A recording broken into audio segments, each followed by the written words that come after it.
Ces derniers temps, je suis en train de militer à cela, engendrer une nouvelle génération de parents, des parents qui ne demandent plus de dot. Amen. Hein? Où la dot redevient symbolique. Tu demandes $50. Amen. Amen. Amen.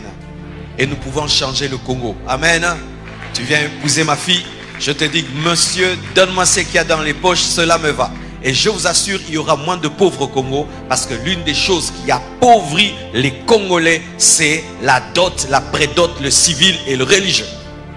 Et beaucoup ici n'arrivent pas à se marier. Ce n'est pas un esprit de célibat, c'est un esprit de pauvreté déclenché par la dot et la prédot. Et qui sont ceux qui demandent ces dots et ces prédots? Ce sont des papas chrétiens. Moi, je vous dis devant Dieu, ma fille, pas de dot. Je dirais aux jeunes garçons, symbolique. Même une Bible, donne-moi une Bible Thompson, ça me va. Et tu vas respecter ma fille. Alléluia. Est-ce que nous pouvons changer le Congo? Parce que lorsque tu appauvris ton beau-fils, tu as appauvri ta fille. Alors ce jeune garçon qui gagne $500 doit trouver $10 000 pour le civil, le religieux, le prédot et tout le reste. Et il a des dettes et il épouse ta fille avec des dettes. Et qui va payer les dettes? C'est ta fille.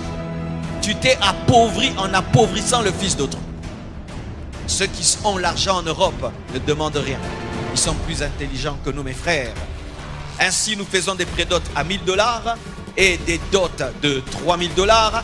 Et le civil, les bourgmestres nous facilitent la tâche qu'on se présente tout seul et tu payes $100. Non, on ne veut plus même aller au niveau de la commune. Il faudrait que ça se passe au bord de l'eau.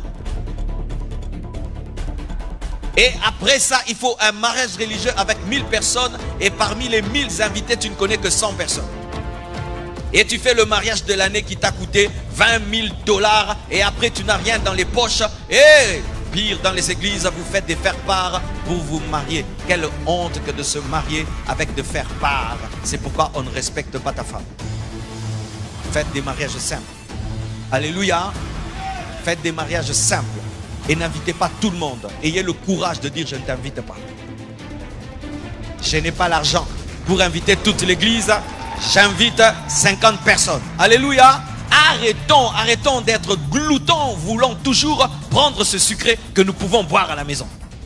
On est en colère pour un coca, un fanta, une tête de poisson. Alléluia. Faites des mariages. Là, je n'introduisais pas mon thème, mais je sens que je dois le dire. Amen. Nous devons engendrer une nouvelle génération de papas. Alléluia. Une nouvelle génération d'oncles qui ne bouffent pas et qui ne déclarent pas la stérilité parce qu'on ne lui a pas donné la veste. Alléluia. Est-ce qu'on peut changer le Congo? Lorsque tu permets à ce qu'on épouse ta fille sans rien donner, tu as changé le Congo, parce que celui qui participera à cette dot sera influencé et dira aussi la mienne. Ce sera gratuit et ce sera la gratuité. Et ainsi nous aurons des jeunes garçons qui vont commencer la vie ayant de l'argent. Car maintenant se marier est un investissement. Avec ces $10 000, quelqu'un peut commencer une boutique, commencer une entreprise. Des jeunes qui mettent tout dans un mariage. Et maintenant des mariages avec tous ces films que nous regardons. Des mariages avec des thèmes. Thème bleu-blanc, thème bleu-rouge, thème bleu ceci, bleu cela. Ça doit se concorder avec la veste, la cravate, les carreaux, les fleurs et tout le reste. Pour la film. On veut faire des mariages de milliardaires alors qu'on a des parents qui sont pauvres. Enlevons la prédote. Pas de prédote. Amen. Ça sert à rien. Vrai ou faux? 2. Dot symbolique. Et comme ça. Amen. Civil. Ne déplace pas le bourgmestre. Va vers lui. Amen. Hein? Religieux. Pas beaucoup d'invités. Aussi, mes frères et sœurs. Ne cherchez pas des bas qui coûtent cher. Si seulement ça brille, c'est l'or.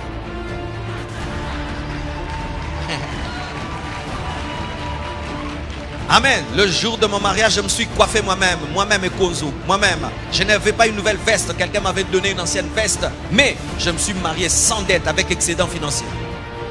Il y avait une télé dans ma maison. Il y avait une chaise dans ma maison. Il y avait tout. Ma femme n'en manquait de rien. Mais certains se marient comme des rois et puis vivent comme des pauvres. Je n'avais pas loué de voiture. C'était un papa de l'église qui m'a amené. Il n'y avait même pas de fleurs sur la voiture. L'essentiel n'a pas. Alléluia. Et je l'ai fait où? Dans un endroit avec 4 paillotes. L'essentiel, vous êtes content. Celui qui n'est pas content, qu'il aille manger chez vous. Car des fois, les familles sont tellement exigeantes sans contribuer. Hein, vous connaissez ces familles-là? Il faut ceci, il faut cela. Après ça il faut ceci, il faut cela. Après ça à contribuer, mais il faut ceci. Trop d'exigences, mais pas de cotisation. Et c'est ce jeune garçon qui gagne $500 qui doit se casser la tête pour accomplir l'orgueil d'un vieillard. Et je vous assure, vous allez vous marier rien qu'avec $500 et tu ne vas pas faire des fiançailles de 5 ans dans lesquelles tu es en train de te masturber et d'avorter et de tomber dans l'impudicité et de vous repentir, et puis venez porter des robes blanches qui sont déjà tachetées. La longueur des fiançailles en Afrique, ce n'est pas l'observation, c'est la pauvreté. Vrai ou faux? Vrai ou faux? Une année tu finis, mais pourquoi les gens font 3 ans? Les temps qu'ils trouvent les $10 000 là, et plus tu veux trouver, il y a hausse du dollar. Et maintenant, qu'est-ce qu'on demande aux gens? Il faut des fois une antenne Wi-Fi, une télé, une moto, comme dot. Là, vous vendez les enfants. Est-ce qu'on peut changer le Congo? Qui donnera sa fille symboliquement ici? Parce que je suis en train de faire la commission des papas différents. Et quelle est la sœur qui va accepter un mariage simple? Les sœurs. C'est vous souvent les sœurs. Ah, jamais. Il faut une traîne de 10 mètres, traîne de 20 mètres. Toi, tu cherches que des traînes, mais tu ne cherches pas l'argent. Mon mariage doit dépasser le mariage de tel et de tel et de tel et de tel et de tel. Et c'est ce qui appauvrit. Et en attendant, vous tombez dans l'impudicité en cherchant la longue traîne. Faites des mariages simples. Alléluia. Des fois, faites des mariages même au bureau. Et des fois même, combinez la dot avec le religieux et les suivis. Vous faites d'une pierre 3 coups. Et nous sommes plus sur stratégie à vie.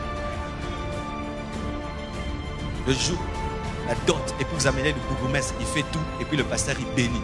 Point barre. L'essentiel, c'est de se marier. Dans l'Ancien Testament, ce sont les parents qui bénissaient les enfants. Ils te bénissent et tu es marié. C'est pourquoi ils commençaient la vie riche.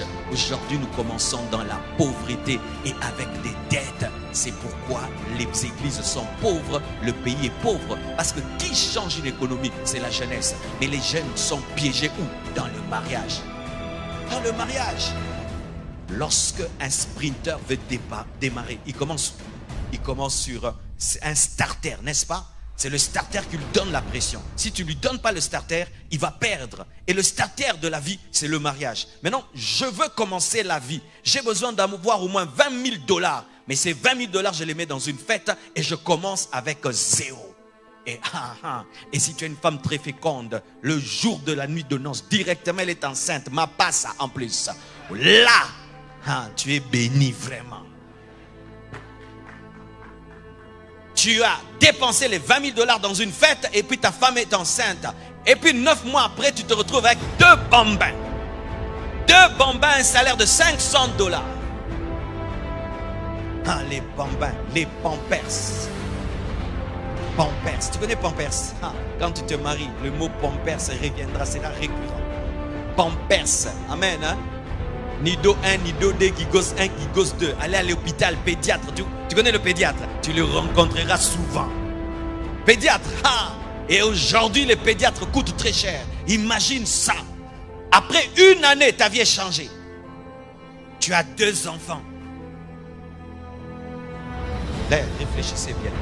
Si l'église ne fait que prêcher, mais ne change pas la culture, nous avons un choix. Nous devons changer la culture de ce pays. Nous avons une culture appauvrissante. Amen. Appauvrissante. Et qui sont en train de la perdre? Tu peux tuer nous. Parce qu'on dit qu'au Congo, nous sommes un pays chrétien. Alors chrétien, changeons ça. Changeons ça. Je vais épouser ma fille, donne-moi une Bible. Et puis mon fils va épouser ta fille. Demande une Bible. Bible. C'est comme si je rêvais ça. Je le ferai. Si Dieu me donne la vie, jusqu'à voir le mariage de ma fille, c'est ce que je le ferai. Et l'oncle Luisan n'a pas réclamé les dots. Il dit, tonton. Et vous savez pourquoi nos parents, des fois, cèdent devant les oncles parce qu'ils n'étaient pas chrétiens, ils ont peur de la sorcellerie. Mais nous sommes des enfants de Dieu. Qu'est-ce qu'un sorcier peut faire à ma fille? Est-ce qu'un homme peut dire que ma fille n'aura pas des enfants? Elle n'aura pas des enfants. Je bénis ma fille et ma fille sera féconde. Aucun sorcier ne peut maudire le mariage de ma fille. Nous sommes une nouvelle génération. Nous avons la puissance de Dieu et nous pouvons détruire la puissance de la sorcellerie. Mais des chrétiens qui ont peur de l'oncle sorcier. Changeons cela. Amen. Hein?